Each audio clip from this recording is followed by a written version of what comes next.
21শে August grenade হামলা মামলায় বিএনপির ভারপ্রাপ্ত চেয়ারম্যান তারেক রহমান ও সাবেক স্বরাষ্ট্র প্রতিমন্ত্রী লুৎফুজ্জামান বাবর সহ সব আসামিকে খালাসের রায়ের বিরুদ্ধে আপিল শুনানি চলছে। আরও জানাতে সরাসরি যুক্ত হচ্ছেন সহকর্মী মিজান আহমেদ। মিজান, কখন শুরু হয়েছে শুনানি এবং এখন পরিস্থিতি কি, আমাদের বিস্তারিত জানাবেন।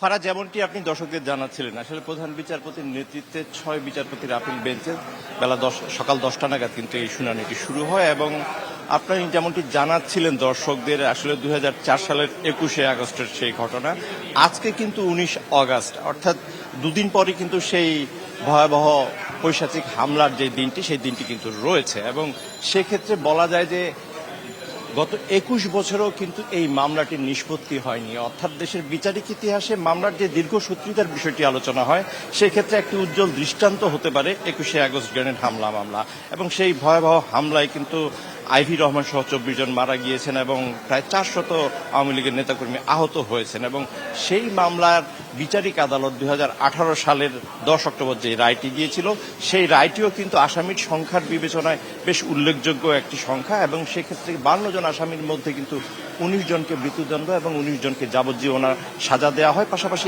11 জনকে দেওয়া হয় বিভিন্ন মেয়াদে কারাদণ্ড। তবে গত 2 দশকের বেশি সময় ধরে এই মামলাটি কিন্তু রাজনৈতিক অঙ্গনেও বেশ আলোচিত মামলা এবং ত্রয়োদশ জাতীয় সংসদ নির্বাচনকে সামনে রেখে এই মামলাটি আবার নতুন করে কিন্তু আলোচনার জন্ম দিয়েছে, কারণ এই মামলায় কিন্তু একজন অ্যাকিউজড পার্সন হিসেবে রয়েছেন এবং যিনি কিন্তু আসামি হিসেবে বিচারিক আদালতে দণ্ডিত হয়েছিলেন বিএনপির ভারপ্রাপ্ত চেয়ারম্যান তারেক রহমান এবং পরবর্তী সময়ে 1 ডিসেম্বর কিন্তু সব আসামিকে খালাস দিয়ে পুনরায় এই মামলার তদন্ত করার নির্দেশনা দিয়ে কিন্তু হাইকোর্ট সে রায়টি দেয়।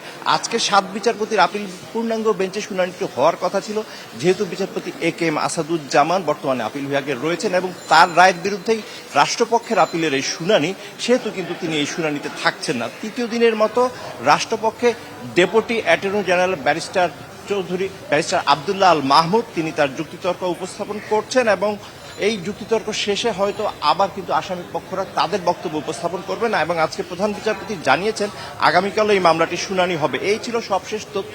ফিরে যাচ্ছি স্টুডিওতে ফারা আপনার কাছে। মিজান, ধন্যবাদ।